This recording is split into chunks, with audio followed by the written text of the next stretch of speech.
Hello guys, in this video I will show you how to turn on live notifications on TikTok. First of all, go on your profile section on your right side. Then guys, you need to go on the three dots icon on your right upper side. After that, you need to choose settings and privacy. Now you need to go and select push notifications on the second section which says content activity. After that, scroll down. And now as you can see, you have the option live. Recommended live videos, turn it on. And after that, open live notification settings. As you can see, these live notifications are turning off. You need to make sure that this is turned on.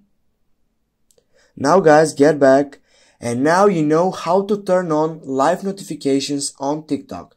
Thanks so guys for watching. Make sure that you hit that like and share the video, and see you soon guys.